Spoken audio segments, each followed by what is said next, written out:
அம்மன் resto channel நேயர்கள் அனைவருக்கும் அன்பான வணக்கம். 2024 வருடத்தின் கார்த்திகை மாதம் பலன்களை பற்றி தான் பார்க்க போகிறோம். கார்த்திகை மாதம் 1ஆம் தேதியிலிருந்து 30ஆம் தேதி வரைக்கும் இருக்குது. நவம்பர் மாதம் 16ஆம் தேதியிலிருந்து டிசம்பர் மாதம் 15ஆம் தேதி வரைக்கும் இந்த கார்த்திகை மாதம் இருக்குது.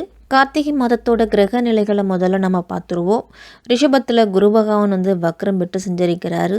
ராகு மீனத்திலையும், கேது கன்னியிலையும், சனி வக்ர நிவர்த்தியா இந்த மாதம் முழுவதும் கும்பத்துல செஞ்சிருக்கிறாரு. விருச்சிக ராசியில சூரியன் புதன் இணைவு இருக்குது. கடக ராசியில செவ்வாய் இருக்கிறாரு. தனுசு ராசியில சுக்கிரன் இருக்கிறாரு.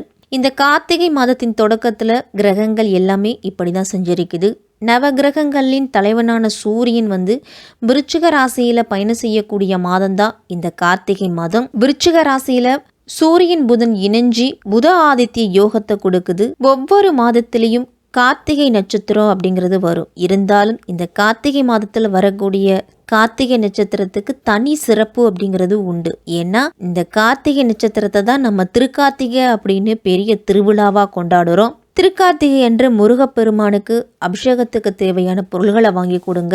முருகப்பெருமானுக்கு விரதம் இருந்து வழிபட்டீங்க அப்படின்னா அந்த முத்துக்குமரன் முத்தான வாழ்க்கையை நமக்கு கொடுப்பாரு. திருக்கார்த்திகை அப்படின்னு பார்த்தோம்னா 28ஆம் தேதி வருது. 13/12/2024 வெள்ளிக்கிழமை வருது. இந்த வருடம் திருக்கார்த்திகை நமக்கு. அதற்கு முந்தைய நாள்னு பார்த்தோம்னா பரணி தீபம், பாவங்கள் போக்கும் பரணி தீபம் அப்படின்னு பழமொழி. அதனால பரணி தீபத்தன்று நம்மளுடைய இல்லத்துல தீபம் ஏற்றி வழிபாடு அப்படிங்கிறத செய்யணும். அப்பதான் நம்மளுடைய பாவங்கள் குறைஞ்சி புண்ணியத்தை நம்ம சேர்த்துக்கிறதுக்கு வழிவகுத்து கொடுக்கும். இந்த மாதத்தோட கிரக பெயர்ச்சி அப்படின்னு பார்த்தோம்னா ரிஷபராசியில குரு பகவான் இந்த மாதம் முழுவதும் வக்ரம் பெற்று செஞ்சரிக்கிறாரு. கடகத்துல செவ்வாய் நீச்சம் பெற்று செஞ்சரிக்கிறாரு. கார்த்திகை மாதம் 18ஆம் தேதி சுக்கிரன் மகர ராசியில இருக்கிறாரு. கார்த்திகை மாதம் 18ஆம் தேதி நீச்சம் பெற்ற செவ்வாய் வக்கரமாகிறாரு. இந்த மாதம் முழுவதும் சனியை பார்க்குறாரு. அப்போ ஒவ்வொரு ராசிக்காரர்களுக்கும் எப்படிப்பட்ட பலன்கள் எல்லாம் கிடைக்க போகுது அப்படின்னு விரிவாகவே நாம் பார்ப்போம். குரு பகவானை ராசி அதிபதியாக கொண்ட மீன ராசிக்காரர்களே, உங்களுக்கு இந்த கார்த்திகை மாதம் எப்படி இருக்கும், என்னென்ன பலன்கள்லாம் கிடைக்கும் அப்படின்னு விரிவாக பார்ப்போம். உங்கள் ராசிநாதன் குரு வக்ர இயக்கத்தில் இருக்கிறாரு.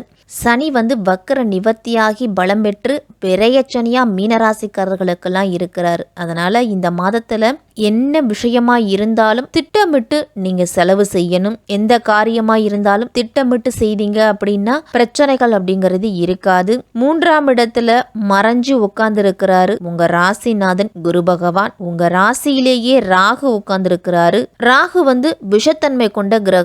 ராகு அப்படின்னாலே பாம்பு கிரகம். அப்ப பெரிய பிரம்மாண்டத்துக்குரிய கிரகம் அப்படின்னா அது ராகு.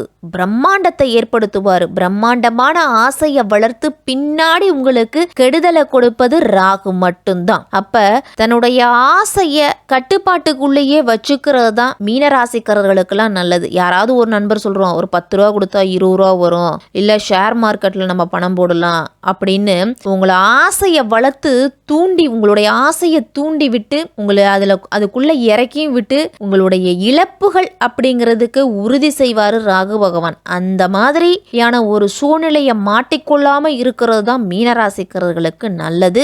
எந்த ஒரு புதிய விஷயமா இருந்தாலும் ஒரு முறைக்கு 100 தடவை யோசிங்க.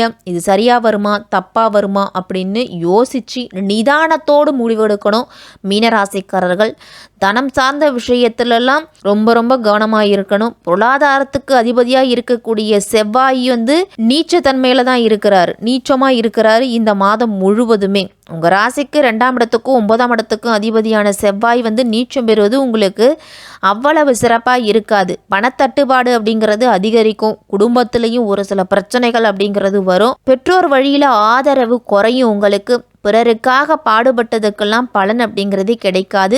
அலுவலக பணியில எல்லாம் உங்களுக்கு பிரச்சனை அப்படிங்கிறது வரும். அரசு வழியிலையும் நீங்கள் எதிர்பார்த்த தகவல் வருவதிலையும் தடைகள் அப்படிங்கிறது இருக்கும். பொருளாதாரம் அப்படிங்கிறது கொஞ்சம் இருக்கும் உங்களுக்கு. ஆனால் செலவுங்கிற விஷயத்தில் ரொம்ப கவனமாக இருக்கணும். கொடுக்கல் வாங்கல் விஷயத்துலலாம் செவ்வாய் நீச்சம் பெற்று இருக்கிறதால அந்த பரிவர்த்தனையே நிறுத்திக்கிறது நல்லது.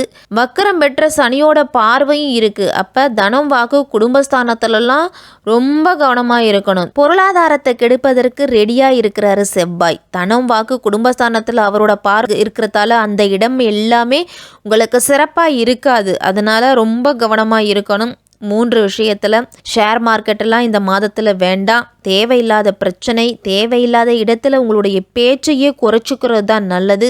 3ல் குரு இருக்கிறாரு. அப்போ பயணம், அலைச்சல் அப்படிங்கிறது இருக்கும். புதிய ஒப்பந்தங்கள்லாம் வரும் உங்களுக்கு. 4ஆம் அதிபதி புதன் 9ஆம் இடத்தில் அமர்ந்து உங்கள் ராசிநாதனோட பார்வையும் பெறுறாரு. இது ஒரு நல்ல விஷயம். மீனராசிக்காரர்களுக்கெல்லாம் 4ஆம் இடம் வலுப்பெறுவதால் வண்டி வாகன யோகம் அப்படிங்கிறது கிடைக்குது. கடகத்தில் உள்ள செவ்வாய் இந்த மாதம் முழுவதும் கும்பத்தில் இருக்கக்கூடிய சனியை பார்க்குறாரு. முரண்பாடான கிரகங்களோட பார்வை உங்களுக்கு நல்லதில்லை. அதனால் உங்களோட எதிர்பார்ப்புகள்லாம் நடைபெறாமல் போகலாம்.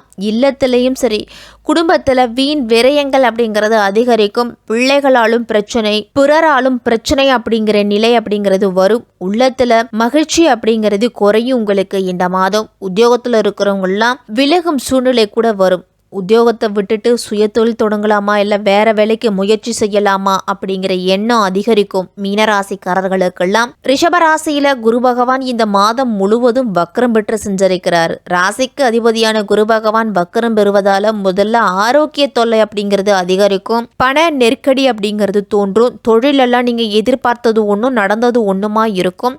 யாரையும் நம்பி செயல்பட முடியலையே அப்படின்னு கவலைப்படுவீங்க. திட்டமிட்ட காரியங்கள்லாம் உங்களுக்கு திசை மாறி போகும். இந்த மாதத்தில் உற்றார் உறவினர்கள்லாம் உங்களுக்கு உதவுதா சொல்லுவாங்க. கடைசி நேரத்தில் கையை வரிச்சுடுவாங்க. கடன் சுமை அப்படிங்கிறது கூடிக்கிட்டே போகுது அப்படின்னு கவலைப்படுவீங்க.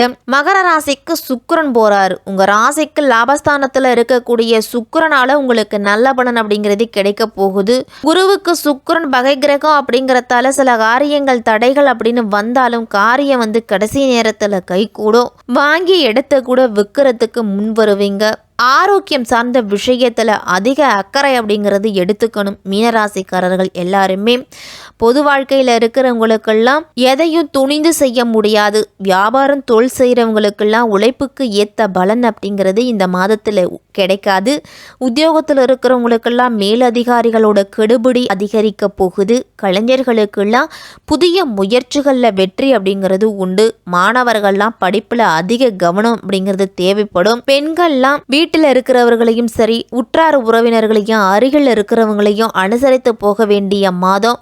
ஆதாயத்தை காட்டிலும் விரயங்கள் தான் அதிகரிக்கும் மீனராசிக்காரர்களுக்கெல்லாம் இந்த கார்த்திகை மாதத்துல.